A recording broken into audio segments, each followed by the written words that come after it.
Dreamers Welcome Podcast. Dreamers Welcome Podcast. We back. We are back. What's poppin', everybody? I got my CEO PESO. I'm blessed and highly favored, man. I'm pulling on however I can, man. Like, the interviews that I do, they significant. They always mean something. Even if I don't know the people, I still know their background. But it's somebody that I've known since I done got into this industry of doing media, music, entertainment. I got a lot of thankful blessings I can give my God right now. And he probably wasn't expecting none of this intro that I'm doing right now, but it really meant a lot to me to be able to tell him this in front of him, you know. But, man, we started this shit, over 14 years ago? I don't know. Definitely. He definitely paved the way. He was definitely ahead of his time, and he utilized it to his advantage. And this is my guy, my companion, and somebody that I could just always just give thanks for. Seanny. You already know what it is, man. It's a blessing to be here right now. Back when he was Merc Boy.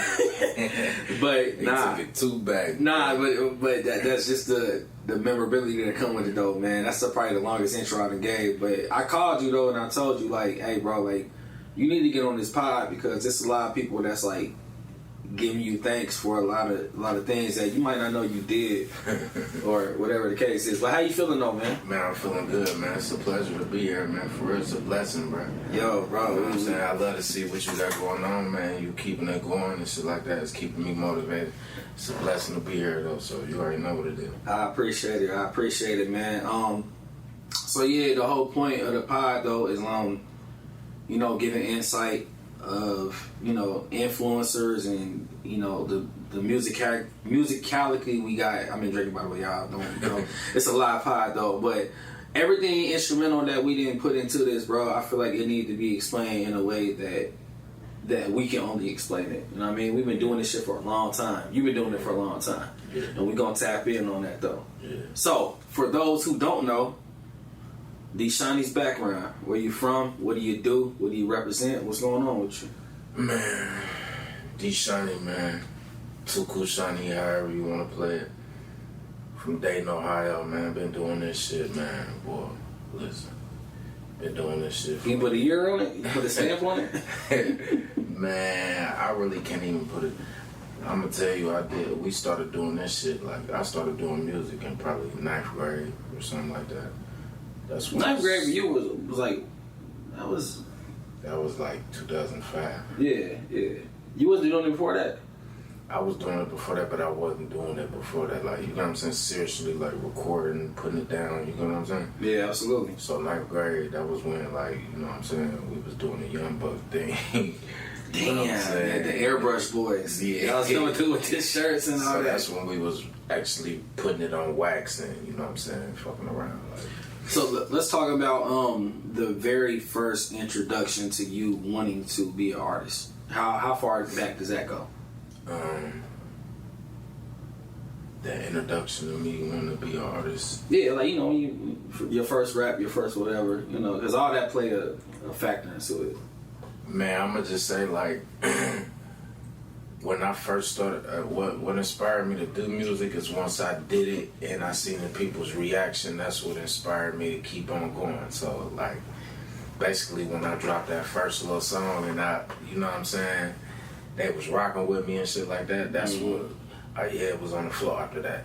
You know what I'm saying? Once I seen the chicks was liking it and all that, it was like, oh yeah, this is what I'm gonna do. Boom. The real public feedback. You know, I just started, you know what I'm saying? I was kind of ahead of my time. Like shit, when I first started doing music, it was already at a certain kind of level.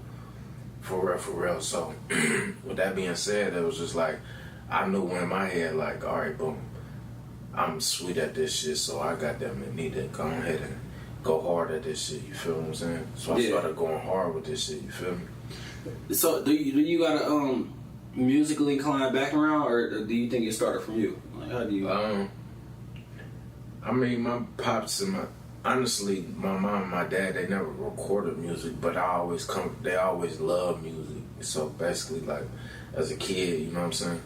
I always was listening to music. Like they always love music. You know how the old school people be? They just banging old school music, singing it, and all of that type of shit. So I always love music. Like I always love good music. So I feel like that's my background, honestly. Like just off loving music, even if I didn't record it myself, even if I wasn't an artist, I always loved listening to it. I always loved good quality music. Absolutely. You feel what I'm saying? So that was basically my background. Word. Hold on, you got a little bit more background because your uncle, Yeah. Shaka. Right, my uncle. We bouncing around, but I got my uncle, my mom's brother, through marriage, is Shaka Zulu and Jeff Dixon. That's Ludacris' manager and business partner and things of that nature. So yeah, I do got like some big execs, music execs in my family. Like, you know what I'm saying? yeah, and I'm asking that because I just know the background of it. Yeah. So I feel entitled to ask a little bit It's some about big that. figures. I got some big figures in the family, so I feel like there's some power musically, like within the family and things of that nature. So yeah, but I'm trying to go my own way about it. Like, you know what I'm saying? I'm trying to be big statues like them myself. So you know how we rock. No, absolutely. So let's go back, man. Let's go back to when we first met, because that's when I got introduced to Merc Boy. Boy. Oh man. And young homies walking around with the airbrush, and but it was so impactful. Of like, you know what I mean? Like, Man, like young. shit was crazy though. Man, that's crazy. So how was that era? How did that come about? Like with the Merc Boy and. Man, that's when music was fun as hell. Like, Please explain. As a kid, like, you know, I mean, everything funner when you a kid. You know what I'm saying? Like, when you're a kid, everything is just fun. You just doing it out of love and just, you know what I'm saying? You ain't really even got no purpose of doing this shit. You just doing It's it. it's a sick hobby though. Yeah. So that's basically what that was back in the day. Like, shit, nigga was just loving life, living life, and having fun, and, you know what I'm saying, making music. You feel me? That's how we was rocking and shit. When that Merc Boy shit was going on, that's when I was trying to rap like Cassidy and things like that. The battle rap type shit. That's when that was going on, which was a very long time ago. I say about 15 years ago. Like, so. Yeah, you sound old. Yeah, I do sound old. Nah. But yeah, nigga been rocking with this music for a long time. So what's your what do you appreciate about music the most? What do you how does that hit you? What I appreciate about music the most is the fact, like, the ability for me to be able to express my mind. You know what I'm saying? My thoughts and what's on my mind. So that's been a thing with me, like, forever. Like, that, I think that's why I love music the most, just because it's just like, that was always a way for me to express my mind without me just having to talk or me having to do too much explaining. I can go into the booth and express myself, like, you know what I'm saying, however I do feel. Like, you know what I'm saying? Then, like, as far as with the beats and things of that nature, it just you know what I mean? It just take me to a different space, like, you know what I mean? Absolutely. And shit, I just love doing music. I really got a real passion of doing music, like, you feel me? And it's just to the point to where, like, it comes so naturally. It's second nature. Like, you feel what I'm saying? Yeah. Like, you turn the beat on. We've been out writing music for a long time. I've been out writing music for a long time. Like, I ain't gonna lie to you.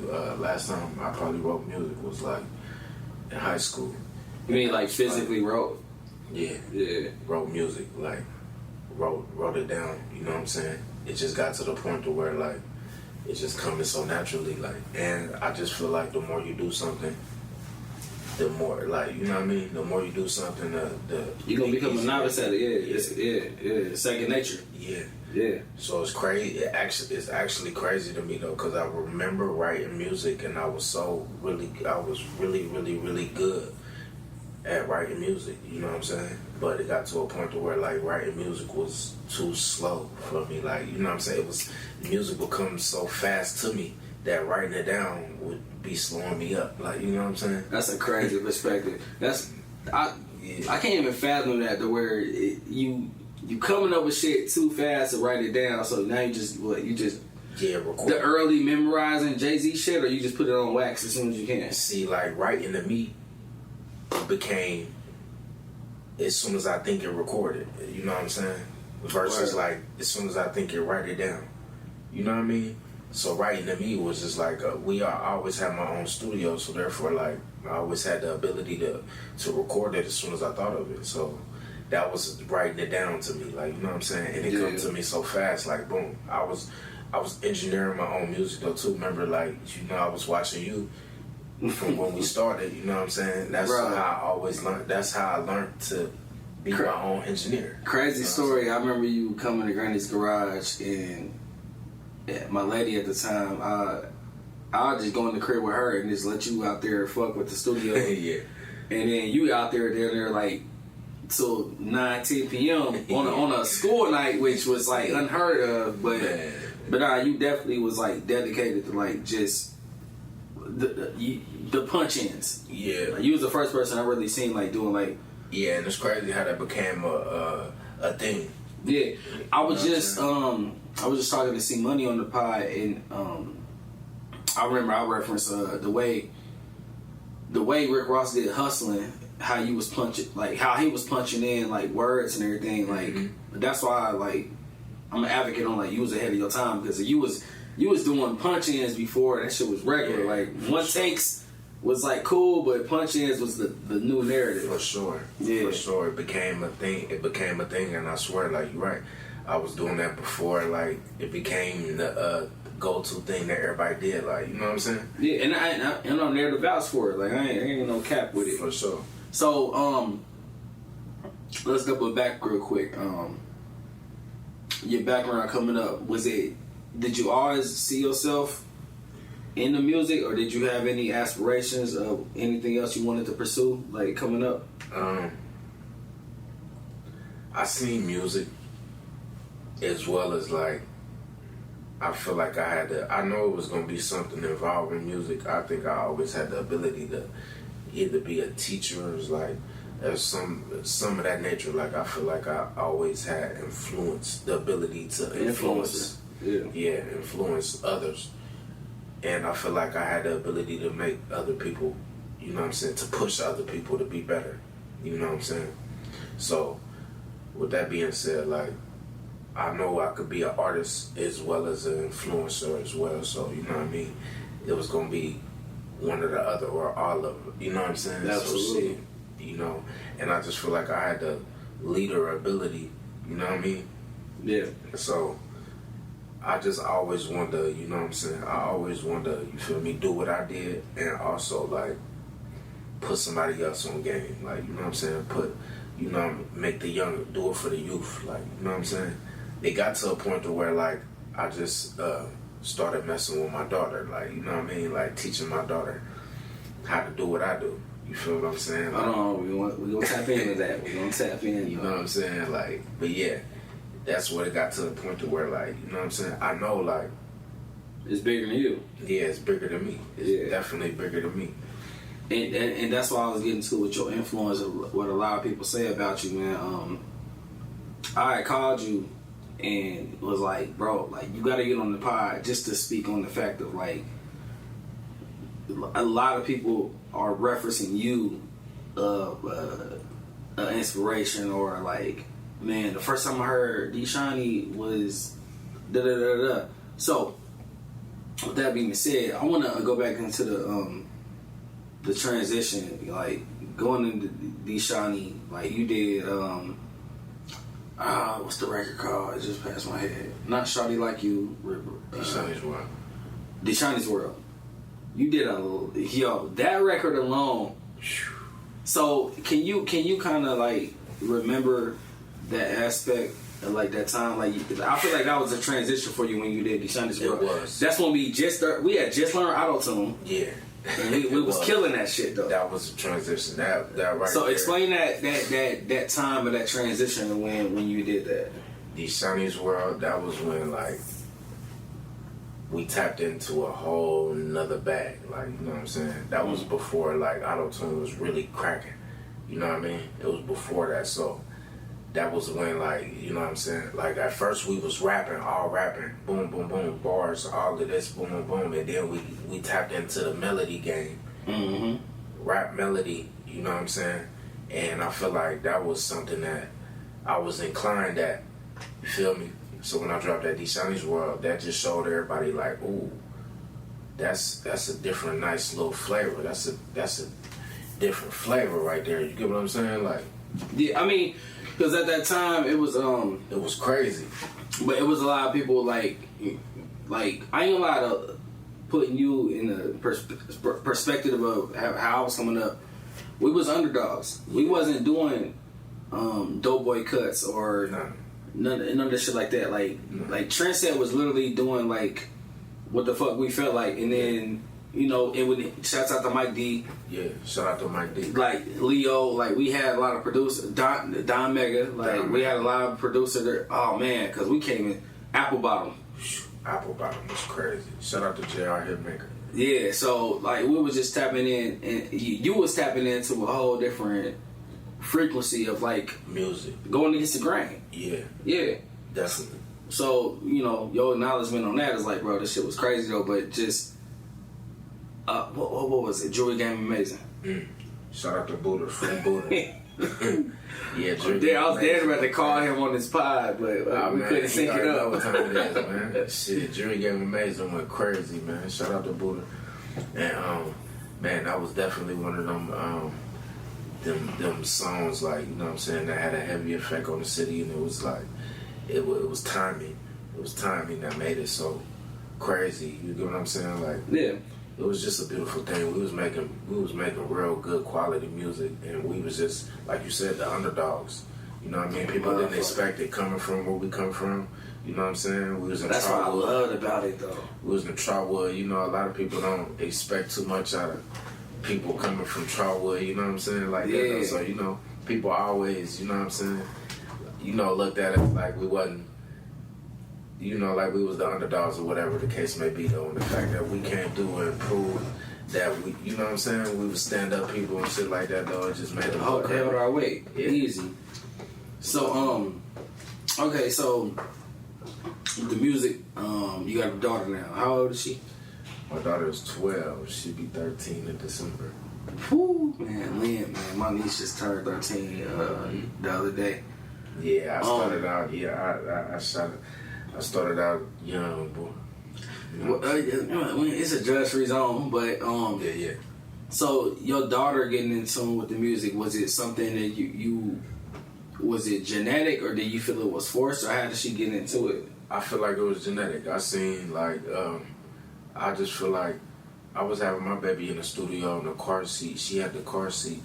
I had the car seat in the studio while I was recording. She seen that shit since she was a little baby. I had her in the studio with me, literally, like them long nights, long hours and shit. I'm watching my kid while I'm recording. You feel me? While she was a little baby. You know what I mean? Mm-hmm. So as she progressed and got older and things of that nature, it was just like she just like me. She just like me. She bobbing her head to the beat. She watching me record, and then fast forward, she get to an age to where she like, Dad, let me do that. Let me do that. Can I record you? Let me do that. So it's progressed into it. Yeah, so now she want to do what Daddy do. She want to see what Dad do, so I'm letting her, boom. Now she my engineer. I'm teaching her everything that I know, and she just picking up on it. These kids, think about it, these kids are so advanced these years, like, you know what I mean? I think they're a lot more advanced than we were when we were kids, just because, like, they got access to a lot more stuff than we did, you know what I'm saying? So I'm just pushing that game on her, and she collecting it, and she's developing, like, you know what I'm saying? As if, like, she was my age, you know what I mean? Yeah. So, you know, it's just a beautiful thing, like, just to be able to, you know, have an influence on your kid or any kid, you know what I'm saying? Just have an influence, and to be able to teach them something that they can take advantage of in their life, you know what I'm saying? Yeah. And it you know, take them to the next level, or if that's what you want to do, or whether that's what you want to do or not, you know what I mean? It's something, it's always game that she'll always know. You know what I mean? So it's just a beautiful thing. So I'm gonna ask you something, man. Do you know your fucking influence? I like do. not cater to your daughter. I mean, because that's like easy peasy type shit. Yeah. Do you really know your influence? To Man, what? To be honest with you, I really do. It's just I'm a super humble guy. Like I'm super like, you know what I'm saying? Like I ain't even gonna say humble. I'm just like I don't know what to call it, but I do. I really do. I really do. You know what I'm saying? It's just like I don't know. I'm super modest at the end of the day. Like you know what I mean? But it's just like, and we gonna probably have another podcast after this, but it's just the impact that I hear from other people that you've done for people is just like, you know, it's pretty dope, man. Yeah. Like we definitely had a good time in our area where it was like people was appreciating it. Yeah, they was asking us for the questions. Yeah. You know what I mean? So nah, for sure.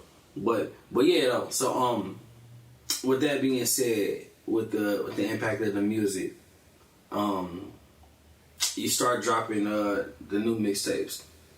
Too Cool. Yeah. If I ain't mistaken, that's how I phrase it. C2L2, Yeah. C2L1, C2L2, Too Cool. Yeah. So Cuckoo lifestyle. Yeah. So explain that. Cuckoo lifestyle is the movement. Yeah. Where that came from is basically like I just started a movement. I mean, really where it came from is I made a song called Cuckoo and it went crazy. And from that song it just gave me an idea, like, and it just sparked a whole movement. Like Cuckoo became like a household type of name. Like I really made it a song and it was just like something so catchy that everybody like cuckoo, cuckoo. You know what I'm saying? It just made it picked up a little bit. Yeah, they just picked up on it. So it was just like, from that point, I'm just like, all right, boom. I just made it a movement, and it was crazy. Like the transition of that song to the movement, it was crazy because like it went from that song to Cuckoo Studios. I bought a building.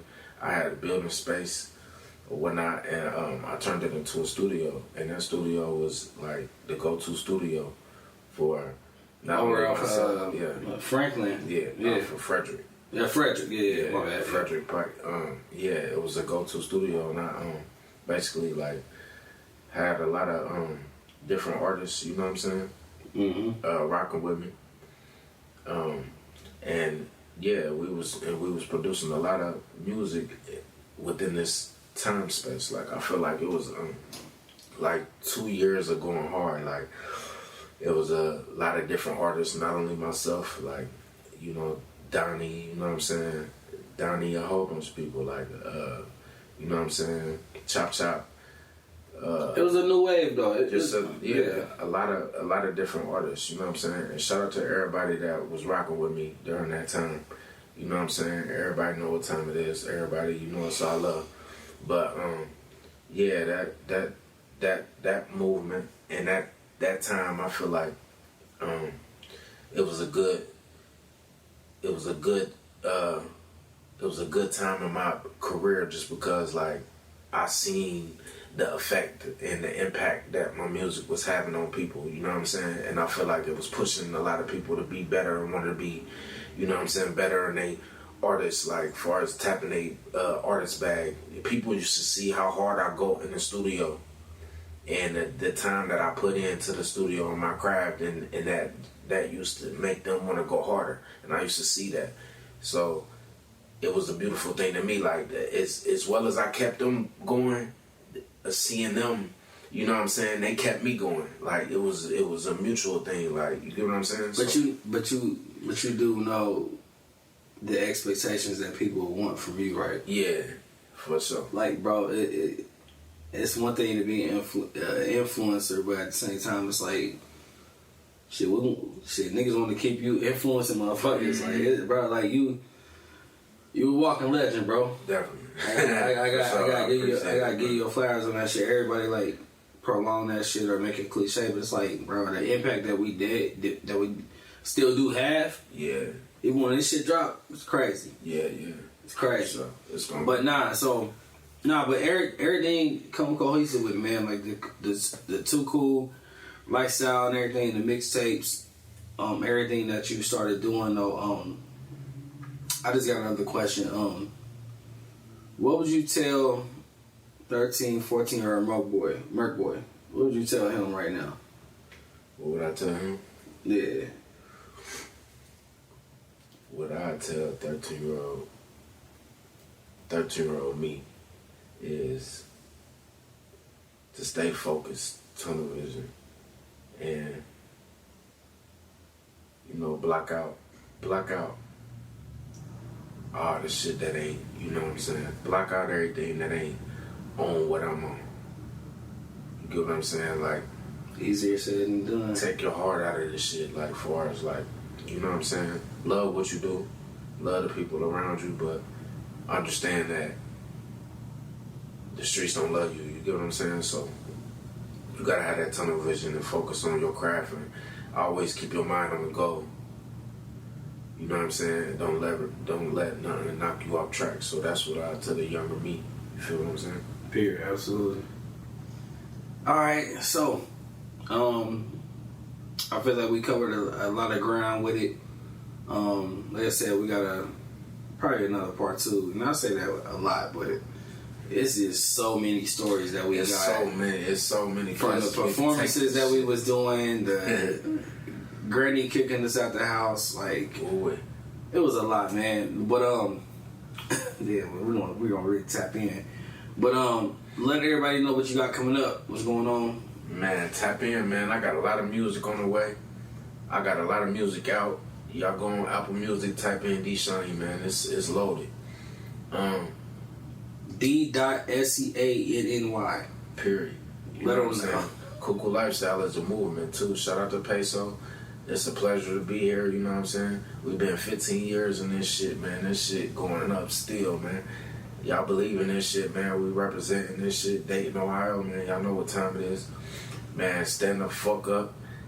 Man, we heavy on this shit. We've been influencing it. We still influencing it. We gonna keep influencing, goddammit. Y'all already know what it is, man. This shit about to go up, man. We got a lot of shit on the way, man. Y'all stay tuned, man. We putting on for the city, man. It's up there. It's a no-brainer, man. CEO PESO, Dreamers Welcome Podcast, Seanny in the building. Holla at y'all.